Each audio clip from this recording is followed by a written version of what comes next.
Code of Princess is a hack-and-slash beat-em-up for the 3DS that has now been ported over to PC. It's very similar to the cult classic Guardian Heroes, a beat-em-up that you've probably never heard of.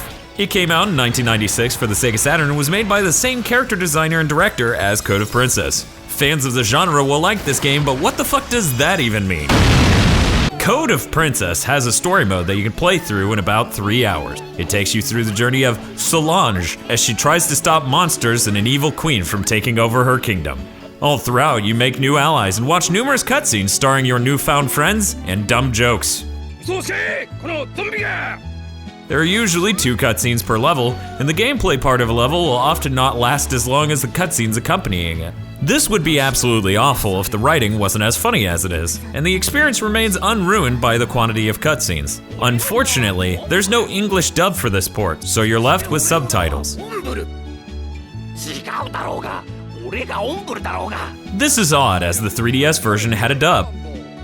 No wait, alright, but I'm still the mightier one, I think. But what it also had was a major performance problem. The game ran like absolute garbage on the 3DS, and that problem has obviously been remedied in the PC port.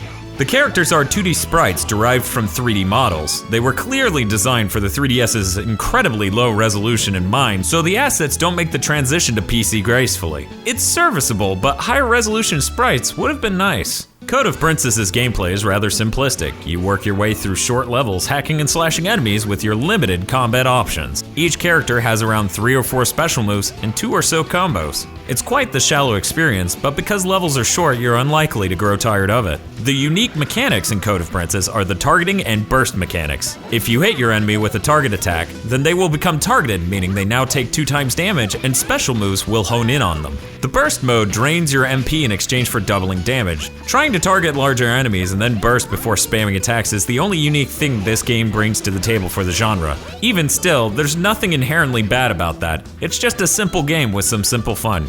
In the story mode, you can play as one of 4 characters that you will eventually unlock and level up as you complete stages. When you gain levels, you get points to increase your stats. All very straightforward stuff, more HP, more MP, more attack, etc. You also find equipment that increases your stats and gives you special effects like unblockable burst attacks.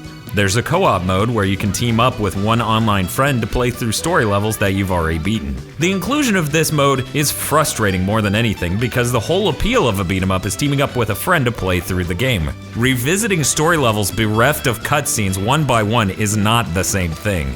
Still, it can be a good source of experience which will level up your character for the other modes.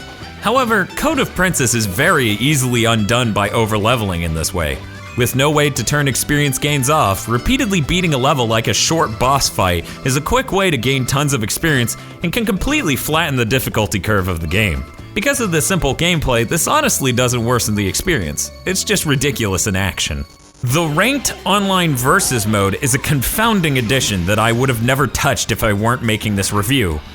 Or if I weren't a hollow husk of a man trudging through this bleak existence, driven only by a brief warm sensation I get when I complete a checklist or fill a bar. It's mechanically poorly designed when it comes to balance, and even if it was better, the controls aren't exactly designed for the best high-level competitive play. The only reason I played this mode as much as I did is because there's an item you can only get if you're the best on the server, and an achievement for getting every item in the game. It took me over 3.5 hours to get me and Bob this item, and I honestly believe it will be damn near impossible after the game launches. This is awful, and I have no idea why this achievement would be added to the game by anyone other than a sociopath. Just Googling the phrase Code of Princess Goddess Tier brought up countless threads chock full of misery. The only consolation is that there are duplicate items in the game with identical stats to the ones you get in the online versus mode. Effectively, if you don't care about being a completionist or achievement hunter, you can get the same benefits. But goddammit, I want to have a chance at getting every achievement!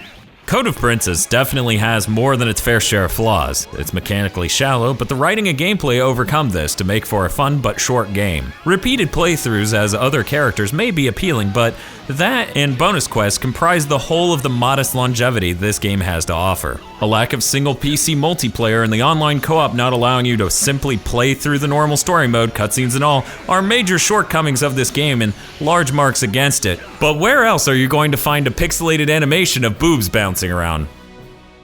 What do you mean, just Google it? I could just search that up and find it? Holy sh! Hey, this is the, bumper.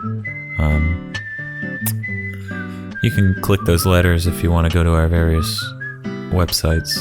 Our name will, let you subscribe to us, but, if you want to see other videos, we got Rogue Legacy. A review of that, a review of, Tony Hawk Pro Skater 5. The game's pretty awful.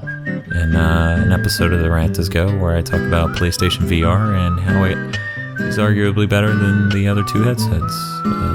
You should watch these videos and click those letters. Yep.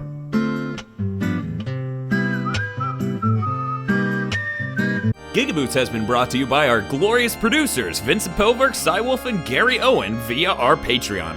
Consider becoming a GigaBoots patron today.